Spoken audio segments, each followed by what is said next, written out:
G'day guys, welcome back to another episode on my SC24 Chelsea Career Mode series. We just versed Man City in real life, and what an absolutely enthralling game it was from start to finish. And coming into it, I was not expecting it to be that way because Manchester City, they are on the hunt for that top spot. With Arsenal and Liverpool getting good results this morning or last night, depending on where you are around the world, they had to win. So I was fully expecting coming into it with our terrible inconsistency. We are very good at being consistently inconsistent, and I was expecting to get thrashed, if I'm honest, and it was very much so not the case. I think Pochettino very much so got his tactics spot on. It wasn't until the Cassidy substitution that I think we got screwed because we were forced into a very defensive shape and we couldn't really get out from that, and we were just inviting pressure, and that siege mentality just continued and continued. And if you're going to keep giving Manchester City opportunities, they're going to score eventually. And it was Rodri that was the one that banged it into the back of the net. And, you know, they've got class players all around the pitch. So I wasn't surprised. If anything, I was more surprised by how many shots they did have and didn't score. So that was most perplexing.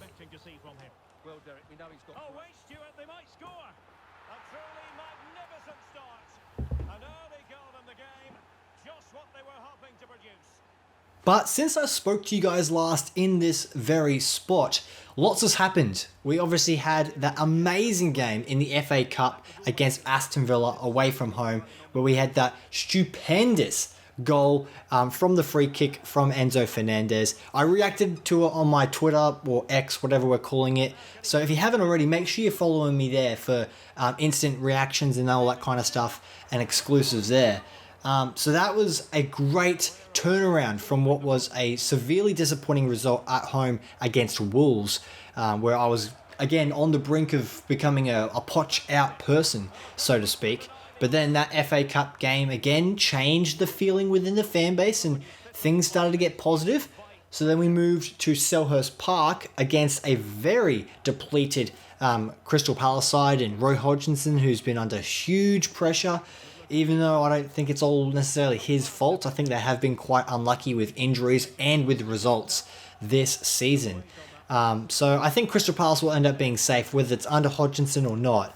But Crystal Palace game, we were awful in the first half, like absolutely horrific. It's exactly what I've been saying a lot throughout this season. It's a lot of side-to-side action. You know, the centre-backs and the defensive midfield area have a lot of the ball, but it's not getting into the attacking areas, and we're not penetrating and getting the ball in decisive ways. And we just did not really have any opportunities that we could capitalize on. And it was a very boring first half and a frustrating one at the best of times. So coming into the second half, Poch needed to make some tweaks, and I think what the biggest thing that worked in Chelsea's favour, and you can thank the Crystal Palace DJ for this, is that he has now given this Chelsea fan base a brand new chant. And I could not believe it. Obviously the referee, you know, mucking around with his headset and stuff, trying to get comms working. And as a result, that song comes along, and then Chelsea adopt that. And, you know, everything's going to be all right. Come on, Chelsea. Like, all that good stuff. It was so good to see us, you know, in good spirits, especially after that Gallagher equaliser. And then he continues that form, and, you know, the persistence and the resilience and our ability to overcome the dogged Crystal Palace defence eventually led to the, you know, 2-1 goal where Gallagher gets essentially the winner for us. And then Enzo picking up that world-class finish to sort of put the nail in the coffin. And all the Chelsea fans celebrating in the away end was great to see. Disassi diving in like he's in the mosh pit, and Nicholas Jackson running from the other side of the field all the way to celebrate and get amongst it as well. It was very cool, even though he got a yellow card. And again, discipline is a whole separate issue within this squad, but it's, again, persistent and happens way too often. As we saw in the Man City game with Casado, landing many mistimed tackles, getting a yellow, but very fortunate to not get himself sent off. I thought the referee had a very good game, was pretty much invisible, made all the right calls. But yeah, Casado, got to be more disciplined, because as a defensive midfielder, once you're on a yellow, your job becomes so much more difficult. So that was my biggest takeaway, is that after that Crystal Palace game, again, we got that good feeling back into the dressing room and back within the fan base. And even though if you don't perform very well overall, as long as you pick up results, it's such an important thing, because football is a fickle business. And we as fans are very emotional and we are very reactionary. So if we did not get a good result against Crystal Palace, it would have undone all of that goodwill that we had seen from that amazing Aston Villa game in the FA Cup.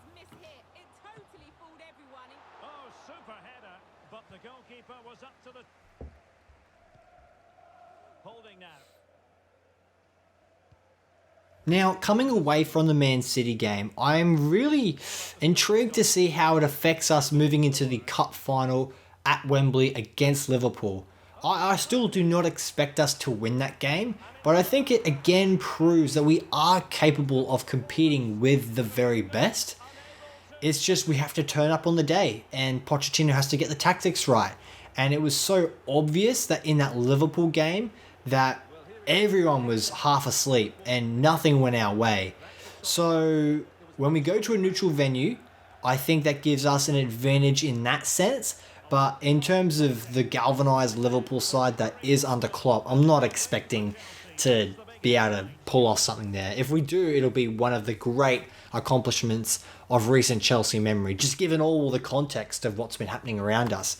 But overall, I was super impressed with what I saw in the Man City game at the Etihad, because the crowd was getting behind their team, but more importantly is that I could hear the Chelsea fans in the away end still supporting our team, again continuing that chant, that Bob Marley song from the Crystal Palace game that happened last time. It was just so much great stuff. I'm really glad to see that the fan base is, trying to back our team and support them as much as possible, because that's what Pochettino asked for in the press conference, a couple of games ago, is that, this is a young team and they need the support. And in that Wolves game, you could tell the whole of Stamford Bridge was just shitting bricks on edge, because we just knew that this team wasn't good enough, and the frustration was leaking out, and then it's affecting the players in a negative way because they become nervous, because we're nervous. It's a domino effect. So seeing our fan base at the away end always, trying to spur our team on, I think is important, but obviously the players are the ones that, get that out of them. And I thought they really did a good job against Man City and Guardiola's side. I think it was more so a case of Man City not being fully at it, rather than us being, incredible. They had lots of opportunities. The stats reflect that. They had pretty much all of possession in that second half. They had so many great opportunities with Haaland. Some of those just need to go on the back of the net. It's just pretty inexcusable, if I'm being honest. But yeah, I thought Disasi was absolutely superb in this game. So passionate and so energetic. It's stuff like that I love seeing from my Chelsea players, but also my defenders. Because, yes, it might be easy to mock, when Colwill and Disasi and Gusto get, celebrate, a defensive tackle or a block. But that's what I love seeing. I love seeing players get hyped up and, and proud of themselves. And again, it spurs on their teammates to, continue in a positive way. And Milo Gusto, again, I have so many positive things to say about him. I'd be here forever. But as a Reece James replacement, what an amazing signing. And I'm honestly concerned that James, when he comes back fit, might not be able to easily get back into the team, because Gusto is able to run up and down that flank with such ease, and he's got the finesse to contribute in the final third. So James is definitely going to have a hard time if he can't stay fully fit, getting that right back slot back, So I think it's interesting to see how the combinations of our team are slowly coming together, because I think Palmer is an obvious starter. Enzo and Caicedo are definitely our pivot in the midfield. And then Conor Gallagher, who's, I think, cemented himself in this team as the central attacking midfielder. Even though I don't think that's his best position, and I don't think he's one for the long term, I think he's definitely someone that we should keep and have within our squad.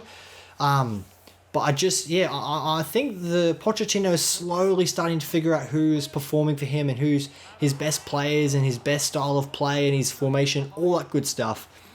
But this is where I come to something a little bit more contentious, and this is what I want to throw to you guys as well, because I'm sure some of you might have mixed opinions on it.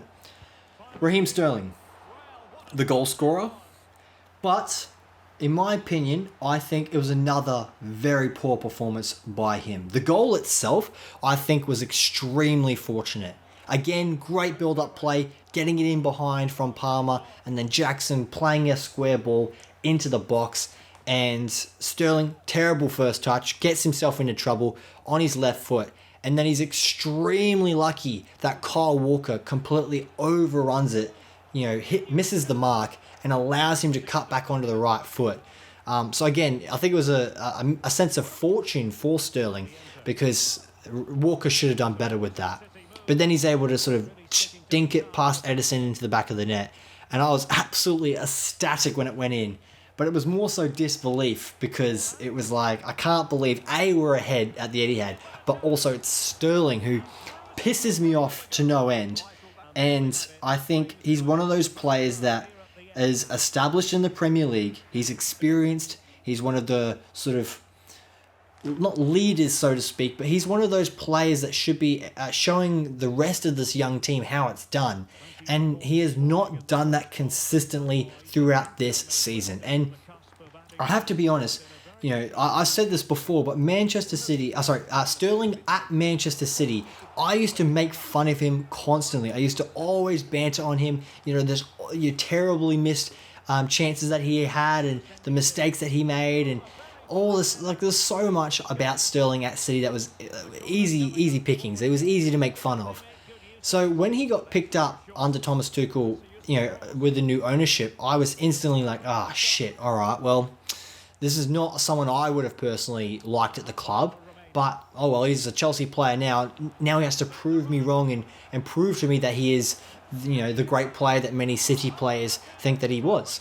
And since he's come to the club, he has just not been consistent. He's had some good games against weaker opposition. You think against Burnley and all that kind of stuff, but he's just not been that good overall in his Chelsea stint. And that's why he's lost his England place. And that's why I think we need to sell him come the next transfer window. But again, he scored versus Man City and proved his value. And whilst I personally don't like him, I wouldn't have him, I'd sell him. But he comes up with the numbers, and the numbers don't lie.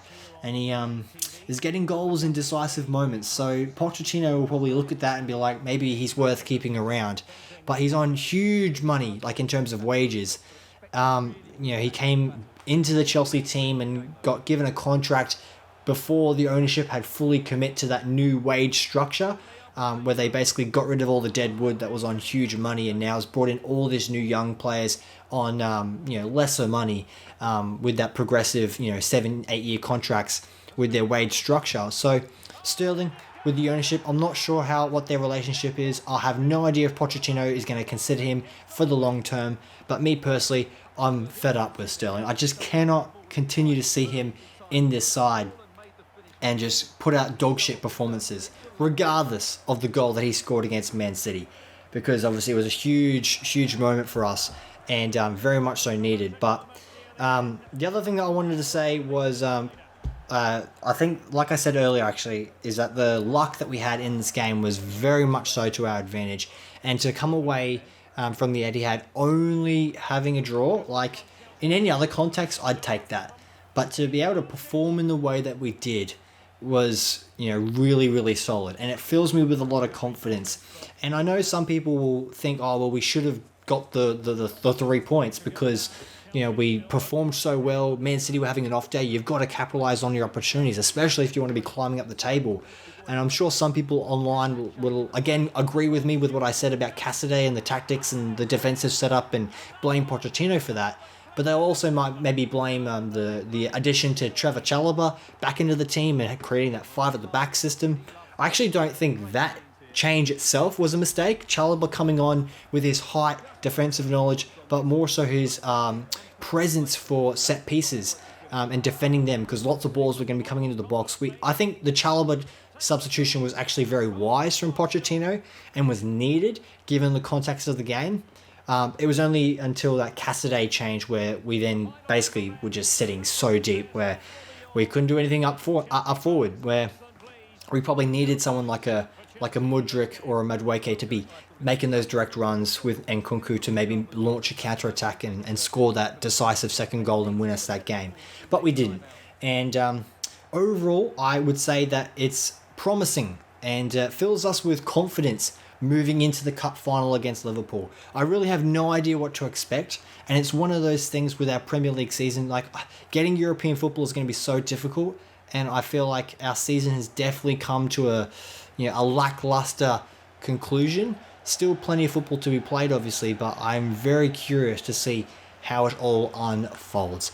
And how good was Edison in this Man City game, that I just played? What a great game he had. Really saved them from many opportunities that I was trying to score, but unfortunately end up losing again in the career mode after a very great performance against Crystal Palace. But anyway, that's going to be it for this episode. Thank you so much for watching. If you've made it to the end, you've obviously enjoyed it to some extent, so smash that like button. I would appreciate it. And as always, thank you so much. So I will catch you in the next episode where the cup final against Liverpool is about to take place, and I'm very much so looking forward to it. Come on, you Blues.